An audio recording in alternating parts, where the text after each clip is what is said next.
Just a normal day.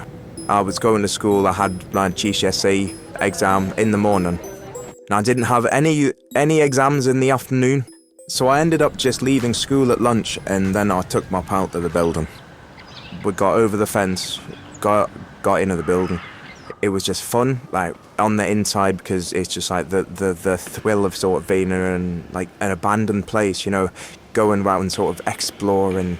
You could tell there'd been loads and loads of people in there before. There was like covered in graffiti, like tents popped up, you know, you could tell people had been staying there. It was just quite cool. And then we ended up just sitting in one of the rooms, so there was a couple of chairs, we just ended up sitting down there. We were just bored, so we started looking for things to burn, because we thought it would be a good idea.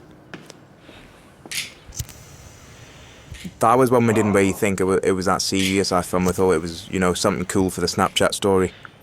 Yeah. Keep it going. Oh, please keep going. It was not a good idea. And then I ended up thinking that if I put this shower curtain inside the shower, because it's tiles, I didn't think the fire would spread past the tiles, but I forgot that the roof was wood.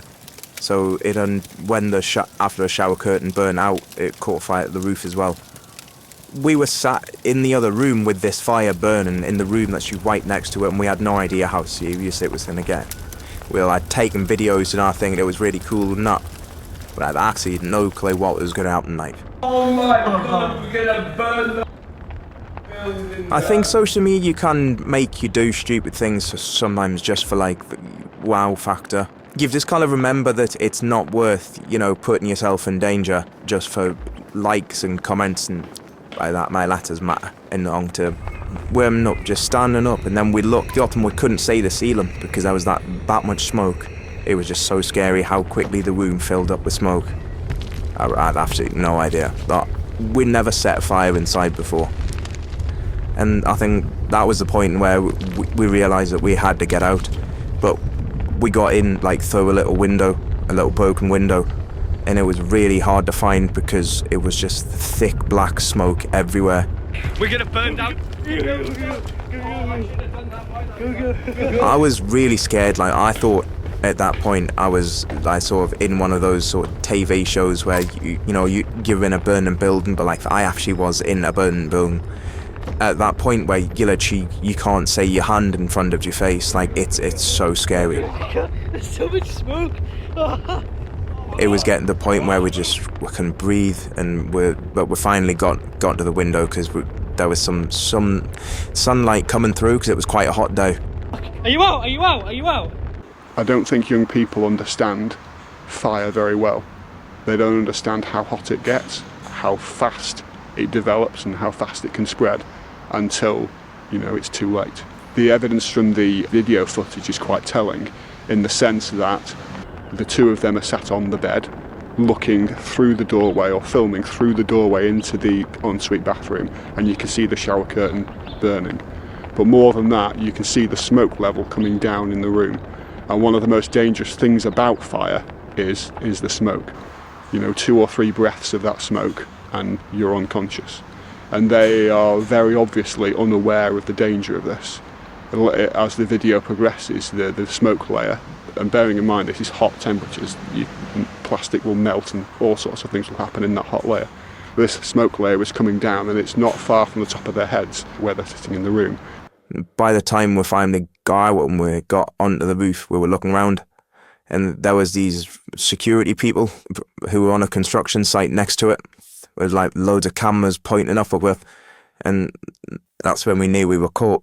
But by the time the police had came, people had actually like found out about the fire. There was that, you could see it from miles away, and there was just had a crowd of people then just all like screaming at us, and I was like, whoa, what? Which was weird because in the moment I just thought it's just a building. Like, I didn't think it was, I didn't think people actually cared about it. That's why I wasn't really remorseful at first. But then I was sat in the cells, and I was wondering why I was in the cells for so long. So it was a check through the building to see if anybody had died in it. And that's when it actually hit me, like how serious it could have been. I could have died, the other kid could have died, one of the firefighters could have died. and then I could have been charged with manslaughter. Like, that would have been worst case scenario. I was bailed for 9 months, where I managed to get like my life sorted out, and I held down a job for quite a while. But none of that mattered in court. I kind of knew deep down that I was going to get a custodial sentence, but it's just like hearing it, it's different. I've just given up. There I just got shoved in the transport car, then just got going into a young offenders institute, but it's not the best place to be. You stop thinking for yourself, because you get told when to go to bed, when to get up, when to eat, when to shower. You know, your entire life partly is planned for you, and you can't even open a door without having to ask somebody. It's not somewhere you want to be. After the 3 months, I came out and I was on licence for 3 months. So I just had like a 10 o'clock curfew I had to be in. I had to go to like so many meetings a week. You know, I had to see Lisa from youth offending. Looking back over this whole process, he's had many discussions with me talking about how this has impacted his life, how this is going to impact his future. What he's finding now is applying for jobs, and he has to disclose this offence. Looking back now, he's reflecting on what's happened, and he can see the massive negative impact it's got on his future. I had to see Kate, my therapist. I had to see the drug worker. I had to see a bunch of different people. Me and the other guy went to the fire station to talk to the officers who actually responded to that fire, and they were just explaining the severity of it, saying that like half of the fire equipment in the like greater area was there. So many engines, so many firefighters, so many equipment and all that. It just gets you starting to sort of think about like, oh, what if some family was house was on fire and there was no engines because they were all at like imagine how many people you can affect just by doing one stupid thing. So yeah, so I put a lot in a perspective, and it was it was a real eye opener.